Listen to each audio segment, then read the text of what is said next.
And good afternoon, guys. Welcome back. We're actually here to XC on Cape Town TV. I know you guys have been having a fantastic time from trending news all the way through to cut, and now it is we all the way in eco, man. So again, of course, you guys want to know, well, what's eco all about? Eco is all about the environment, talking about what's happening in our environment. Are we conscious about what's happening in our environment?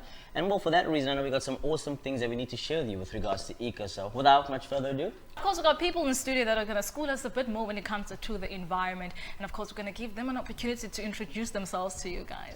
all right, so take it away. I mean, we can start with any one of you. You can start with you. Hi, my name is Tracy. I'm an attorney at the environmental NGO, the Center for Environmental Rights.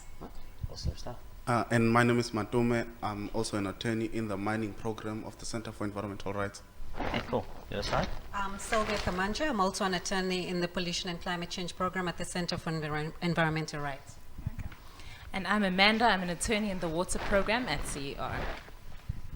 I'm Saul, and I'm a legal campaigner in the mining program at the center. All right, awesome stuff, man. So, I mean, for our viewers back at home, before we get into anything, man, just tell us a little bit about the center is. Tell us what the center is, what happens at the center. Sure.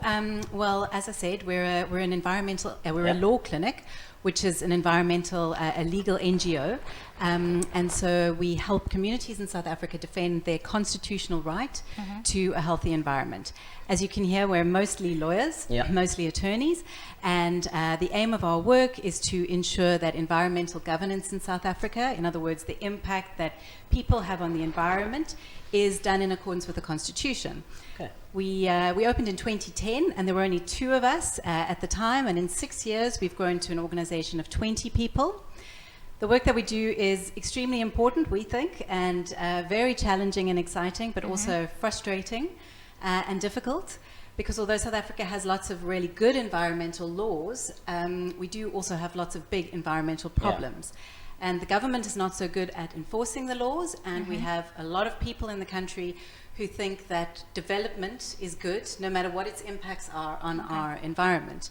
And this is based on a misunderstanding of the fact that we need our natural resources to survive. We need water and air and our biodiversity to survive. And if we just destroy all of that in the goals of growth, then it doesn't matter how advanced or rich we become, we won't be able to survive. Okay. Yeah. We organize, if I can just say, we organize our work in a number of themes or programs. So we have a mining program, a pollution and climate change program, a biodiversity and water program, and a corporate accountability program. And we underpin all of that work with a lot of work on transparency and access to information. And we have a great website, which is at cer.org.za, and we're active on Facebook and Twitter if you want to find out a lot more about us than you'd be able to hear in this short time. Right there. Okay, amazing stuff. If you can just tell us, are South Africans aware of the environmental rights?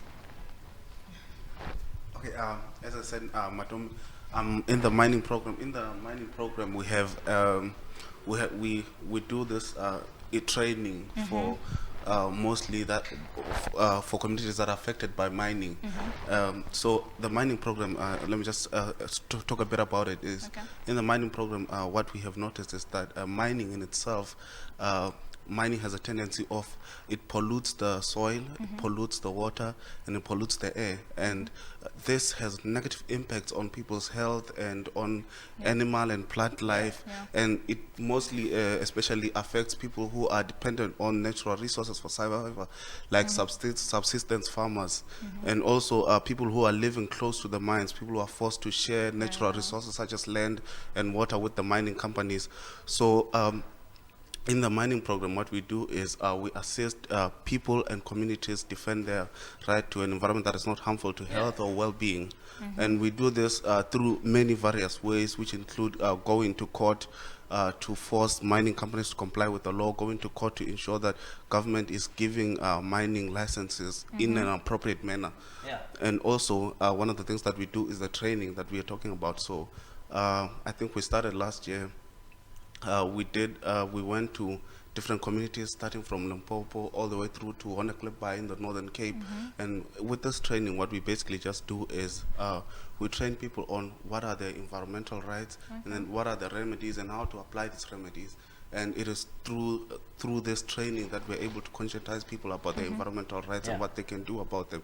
And also what we do in the mining program is we do a lot of networking work where we go to these different mining affected communities and communities affected by these polluting industries, and then we try to connect them together so that they can learn from one another. They can share lessons and strategies on how to deal with with environmental degradation.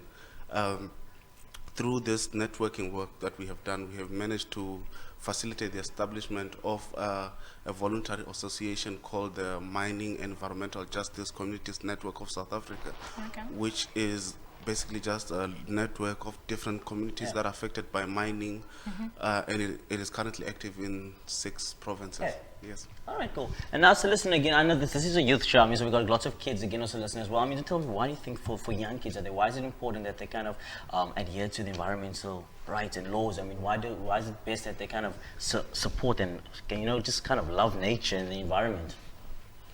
Wow. Okay. So obviously the environment is what feeds us. From the Mother Earth, that is where we get all the food, and this is the only planet we have. We don't exactly have an alternative. And then when you think about water is a scarce resource in this country, right? And Amanda will talk about more of that in a bit.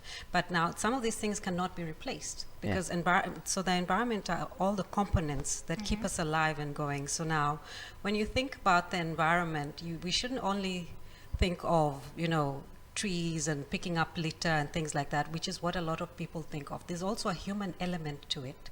And that is why we have Section 24 of the Constitution, which talks about basically creating an environment that is not harmful for health, it's not harmful to everyone's health or well-being.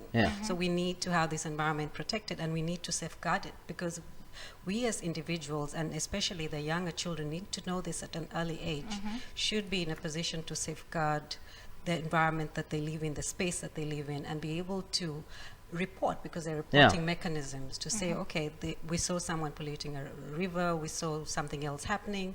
So if you're aware of this, these reporting mechanisms, a lot can be done, and we can push for compliance with environmental laws in the country. Right, amazing stuff. So, well, you guys heard it. You guys heard it.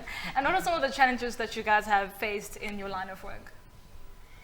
In what you guys do? I'm sure there are some challenges that you guys experience. So, just in the program project that I work on, it's called Safeguarding Our Seabed.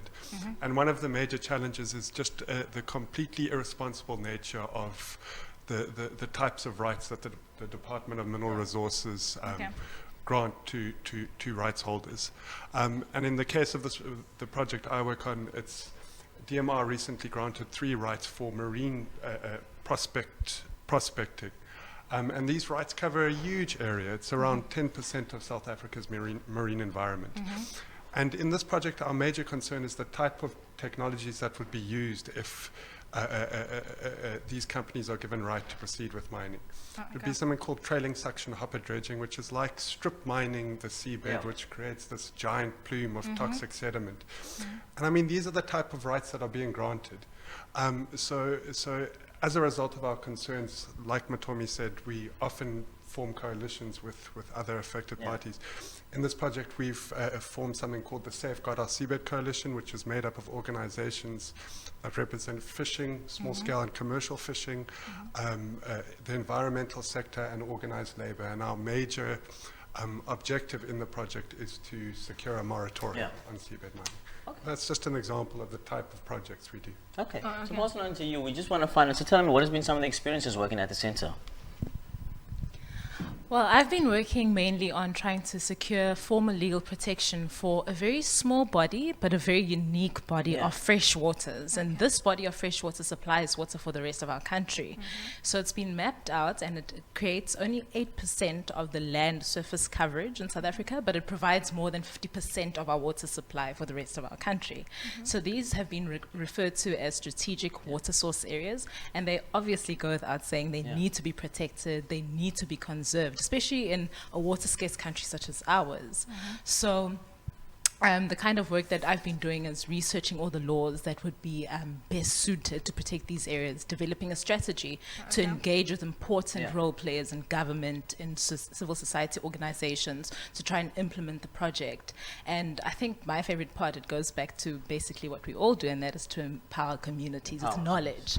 Knowledge on where their water comes from, knowledge on what their rights are with regards to water, and also what to do if that right is being violated. Oh, okay. Of course, it came for it's time for us to say our goodbye. But thank you so much for guys for joining on the show. But before I let you go, how do people get hold of you guys? The best way to get hold of us is on our website, as I said, cer.org.za. All our contact details are on there, email addresses, phone numbers, Facebook address, Twitter address. And please follow us and look at our work and support our work. We do it for all South Africans, and we hope that that we can get more people to support us, especially young people. Amazing stuff. Thank you guys so much for joining us. We wish there was more time, and we really do. But all right, guys, so we're going to quickly go to an ad break real quick. We still have so much more awesomeness still coming at you, still expression sessions still on the lineup. So you guys stick around. We'll see you after this.